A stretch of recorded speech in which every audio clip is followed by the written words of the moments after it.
Сәлеметсіздер балалар. Бүгінгі біздің сабағымыздың тақырыбы 7 санының құрамы. Сабағымыздың мақсаты 7 санының құрамын анықтаймыз. Жақсы, олай болса балалар, бүгінгі сабағымызды жақсы көңіл-күймен бастайық. Кәні бәрімізге айтамыз. Қарамысың жан-жаққа, дайынсың ба сабаққа, кітап, дәптер, қаламдар, бәрі орнында. Тамаша балалар, енді орнымызға отырайық. Сабағымызды балалар орын тап ойынымен бастайық.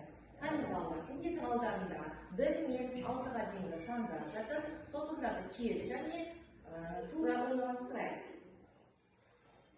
Тамаша балалар, енді орналастырсақ, әрі қарай сабағымызды жалғастырамыз. Балалар, бүгін біз қай санмен танысады екенбіз? Тамаша балалар, бүгінгі сабағымыз 7 саны және цифра. 7 санының жазылуымен балалар кәні бірге жазып үйренейік. 7 санын жазу үшін балалар жоғарыдан бастап төмен сүреміз. Ортасын сызамыз. Тамаша балалар, жарайсыңдар. Тамаша балалар, біз 7 санын жазып үйрендік. Енді қарай жалғастырамыз. Жекеге жұмыс. Сіздердің алдарыңызда балалар кемпір ұзатын суретті берілген. Кәні балалар, есімізге түсірейікші, кемпір ұзақта неше түс болады? Тамаша балалар, кемпір ұзақта 7 түс бар екен. Ендеше сендерге тапсырма, осы кемпір ұзақ түсімен баласының сендерге есептер берілген. Сол есептерді орындай отырып, не істейміз? Дұрыс жауабымен салыстырамыз, тексереміз.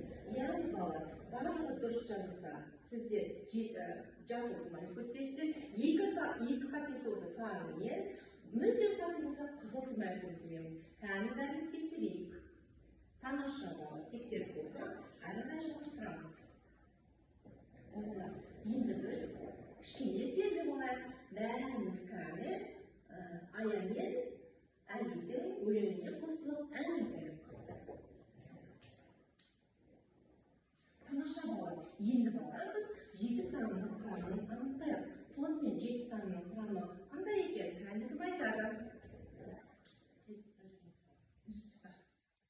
Тамаша балалар, енді әрі қарай жұмыс жалғастырамыз. Қазір сендерде өзіндік жұмыс, дәптерлерімізден ашамыз. Дәптермен жұмыс бос орындарға тиіс сандарды атап және жазу, яғни дәптерлерімізде балалар бізде 6 қай санның қосындысы.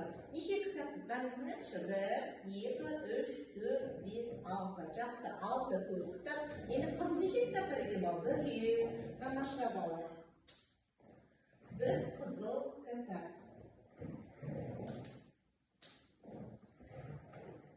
Жақсы, енді бәрін санаймыз, қосып санаймыз. Неше екен? 1, 2, 3, 4, 5, 6, 7. Тамаша, 7 оқулық бар екен.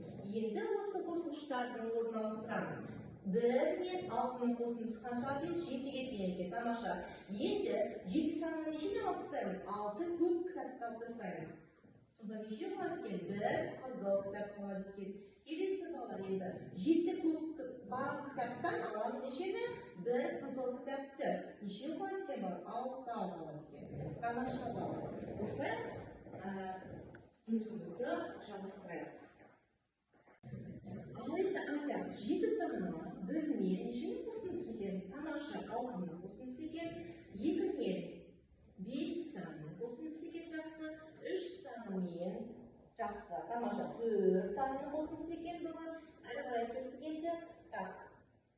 7 мен 0 санының қосындысы екен. Бәрін бірге қарайық. 6 мен 1, 2 мен 5, 3 мен 4, 7 мен 0. Жарайсыңдар балалар. Енді осы санның құрамын үйде жаттап келеміз.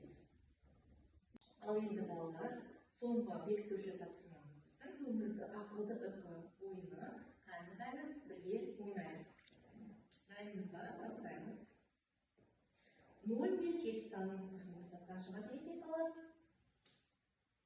Тамаша, 7-ге дейін жарайсыңдар. 1 мен 6 санының қосындысы қаншаға дейін екен? Тамаша. Жарайсыңдар балалар, 7-ге дейін екен.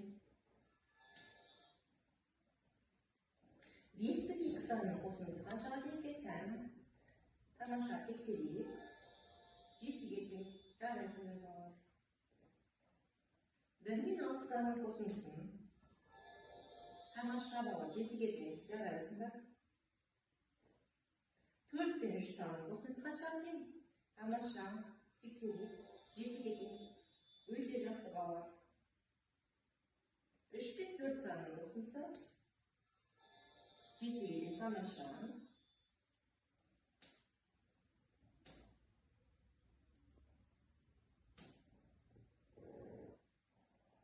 1006 санын қосындысы 7-ге де тамаша. Жарайсыңдар балалар, яғни сендер бүгін 7 санның құрамын толық меңгердіңдер. Үйде балалар 7 санның құрамын жаттаймыз. Сендерге тек қана сәттілікпен үйде не істейміз, пайдалап келеміз. Барлықтарыңызға рахмет.